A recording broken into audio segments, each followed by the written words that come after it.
Apa saja nih hal yang membuat pemberkasan CPNS yang dilakukan pelamar dinilai tidak memenuhi syarat? Ini banyak nih soal akreditasi. Oh iya. Nah, akreditasi yang menjadi syarat pemberkasan itu akreditasi prodi atau universitas. Assalamualaikum warahmatullahi wabarakatuh. Kembali lagi di channel Ahmad Mulyawan. Pada kesempatan kali ini kita akan berbagi info terkait pemberkasan calon ASN yang tidak memenuhi syarat serta terkait seputar masalah akreditasi. Semoga dengan adanya informasi ini dapat membantu teman-teman calon ASN dalam menjawab keraguan-keraguan yang ditemukan saat akan mendaftar sebagai calon ASN. Namun sebelum kita ke pembahasan, bagi teman-teman yang baru menemukan channel ini, jangan lupa untuk menekan tombol subscribe, like, dan aktifkan lonceng notifikasinya, agar tidak ketinggalan info terupdate dari channel ini.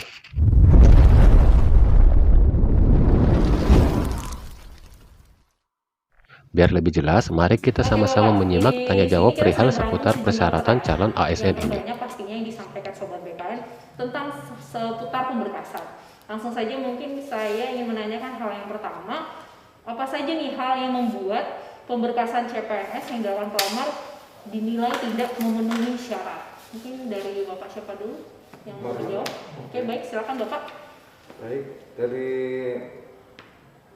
pertanyaan yang saudara sampaikan bahwa hal-hal yang membuat pemberkasan menjadi tidak memenuhi syarat adalah yang pertama, batas usia pelamar, bahwa saat melamar bisa ada terjadi perbedaan data antara data di ijazah, data lahir ijazah dengan data di KTP.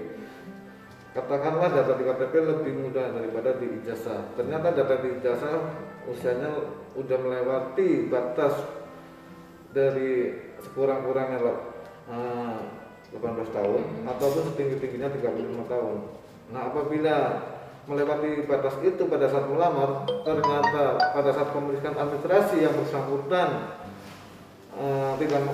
di antara kategori itu baik kurang maupun lebih, tentunya itu akan jadi tidak memenuhi syarat untuk pengangkatan dari CPNS. Meskipun melamar, Iya. tadinya usianya sudah memenuhi Iya, syarat. karena pada saat melamar bisa saja datanya dengan KTP, dan kami melakukan verifikasi berdasarkan data yang tercantum pada ijazah. Apa yang tercantum pada ijazah terkait dengan data lahir itulah yang digunakan untuk penghitungan usia.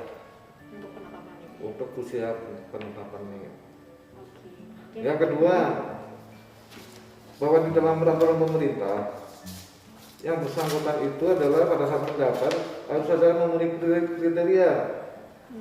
Misalnya kriteria yang pertama, tidak pernah dipidana dengan pidana penjara berdasarkan putusan pengadilan yang sudah mempunyai keputusan hukum tetap, karena melakukan tindak pidana dengan pidana penjara 2 tahun atau lebih. Apabila ternyata yang bersangkutan ternyata data itu tidak benar, baik dari laporan masyarakat maupun diketahui dari pihak yang lain, makanya tentunya ini akan jadi tidak memenuhi syarat karena dari bukti-bukti tersebut. Apabila memang yang bersangkutan pernah dihukum dari permasalahan pidana. Nah, itu misalnya saya tahu ada peserta A dengan bukti seperti itu, saya melaporkannya ke instansi atau ke BKN? Ya, laporan tentunya melalui instansi, karena kita memproses adalah dasarnya dari usul instansi. Nah, nanti instansi akan menyampaikan kepada BKN bahwa nomor peserta sekian yang lulus dan telah diusulkan penetapan ke BKN terdapat permasalahan yang dimaksud tadi. Misalnya pernah dipenjara 2 tahun karena pidana kurungan, gitu. Lalu itu saja. Nah, berikutnya, yang bersangkutan pada saat melamar dengan peraturan pemerintah nomor 11 2017 bahwa tidak pernah diberhentikan dengan hormat, tidak atas permintaan sendiri atau tidak dengan hormat sebagai CPNS ataupun PNS, prajurit TNI maupun anggota kepolisian Republik Indonesia. Nah, apabila salah satu kondisi itu ternyata yang bersangkutan tidak benar, tentunya akan menjadi usul penertib dengan kategori tidak memenuhi syarat. Selanjutnya, yang bersangkutan katakanlah sudah pernah bekerja di instansi non pemerintah dan ada laporan yang bersangkutan diberhentikan tidak dengan hormat sebagai pegawai swasta, termasuk pegawai badan usaha milik negara maupun badan usaha milik daerah. Apabila diberikan dengan tidak hormat, tentunya itu salah satu persyaratan yang menjadi yang bersangkutan tidak memenuhi syarat. Salah satu akibat yang bersangkutan tidak menjadi memenuhi syarat dalam pengangkatan menjadi calon pegawai negeri sipil. Oke, ini swasta, BUMN dan BUMD. Iya. Itu masuk swasta juga Betul, berarti. iya. Kemudian yang ketiga, yang bersangkutan tidak berkedudukan sebagai calon PNS, prajurit TNI atau anggota kepolisian RI. Ternyata pada pelamar yang bersangkutan masih berkedudukan hal tersebut, tentunya ini menjadi TNS apabila diketahui. Ada laporan bahwa itu si A ternyata anggota TNI atau anggota polisi. Ternyata dia melamar dan lulus, tentunya ini menjadi tidak memenuhi syarat. Karena saat mendaftar mestinya sudah tidak menjadi CPNS, PNS, anggota TNI maupun anggota polisi Republik Indonesia. Yang selanjutnya, tidak menjadi anggota atau pengurus partai politik atau terlibat politik praktis. Artinya bahwa pada saat melamar yang bersangkutan harus bebas dari itu. Sudah statusnya misalnya ada pelamar yang pada saat sebelum melamar CPNS dia menjadi salah satu partai politik karena mungkin kegiatannya. Kemudian dia ingin menjadi anggota partai politik, ingin melamar menjadi CPNS pada saat ada pembukaan pendaftaran kemarin. Nah, karena yang bersangkutan melakukan pendaftaran, tentunya yang bersangkutan harus mengundurkan diri dulu sebelum mendaftar. Dan ada surat pemberhentian dari pengurus partai politik. Nah, dibuktikan dengan pembuktian pemberhentian sebagai anggota partai politik maupun dari politik praktis. Jadi saya garisi berarti dia harus diberhentikan bahkan sebelum dia melamar. Sebelum melamar itu karena dia satu syarat pelamaran itu amanat dari peraturan pemerintah, ya kan. Yang selanjutnya yang bersedia ditempatkan di wilayah negara kesatuan Republik Indonesia. Apabila kemudian yang bersangkutan lulus saat ini kemudian ditempatkan di wilayah tertentu di wilayah kesatuan RI dan yang bersangkutan menolak, tentunya ini dapat menjadi yang bersangkutan tidak memenuhi syarat untuk diangkat menjadi calon pegawai negeri sipil. Oke, dan itu nanti berupa form. Nah, itu hal-hal itulah. Makanya dari hal itu pada saat pembentukan CPNS yang bersangkutan harus membuat surat pernyataan 5 poin tadi.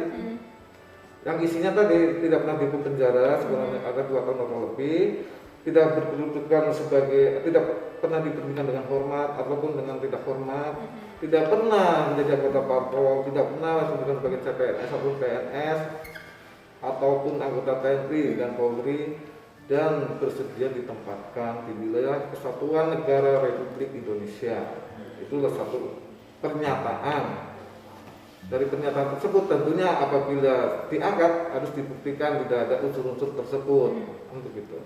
Oke, jadi 5 poin itu nanti harus ditandatangani oleh peserta. Ya, selanjutnya dalam peraturan Badan Kepegawaian Negara Nomor 14 2018 bahwa apabila yang bersangkutan dokumen dinyatakan bahkan tidak lengkap, kemudian tidak dilengkapi sampai dengan batas waktu yang sudah ditentukan, itu sudah dianggap tidak memenuhi syarat. Itulah hal-hal yang mengapa berkas usul penetapan NIK CPNS dinyatakan tidak memenuhi syarat. Oke Pak, ini pertanyaan berikutnya, ini banyak nih soal akreditasi. Oh iya. Nah, akreditasi yang menjadi syarat pemberkasan itu akreditasi prodi atau universitas. Oh baik. Kita mengacu kepada surat Menteri Pan-RB nomor D13/S/S/01/01/2019. Di sini bahwa disampaikan calon pelamar yang sudah lulus pendidikan pada saat prodi perguruan tinggi sedang mengajukan permohonan akreditasi ulang ke BAN PT maka status akreditasi dan peringkat terakreditasi prodi dan atau perguruan tinggi yang diberlakukan adalah status dan peringkat terakreditasi sebelum yang bersangkutan sebelum diajukannya permohonan perpanjangan tadi. Artinya apa? Artinya ini suatu pilihan ataupun kedua-duanya, bisa prodi, bisa akreditasi perguruan tinggi, bisa dua-duanya. Jadi tidak masalah salah satu. Tidak. Kalau saya hanya mengupload hanya akreditasi prodi saja. Tidak masalah. Tidak masalah. Tidak Tidak membuat masalah, masalah iya. ketika instansi pengusahaan linknya. Betul ya. Kecuali persyaratan untuk kumlot ya, itu ada persyaratan khusus ya. Harus akreditasi salah satu baik prodi maupun akreditasi perguruan tinggi adalah A. Oke, jadi ada kumlot yang dia harus wajib melampirkan Nah, betul. keduanya. Ya, karena itu ada persyaratan khusus untuk kumlot. Baik, terima kasih Pak Mariono, Pak Ben dari tim pengadaan BKN.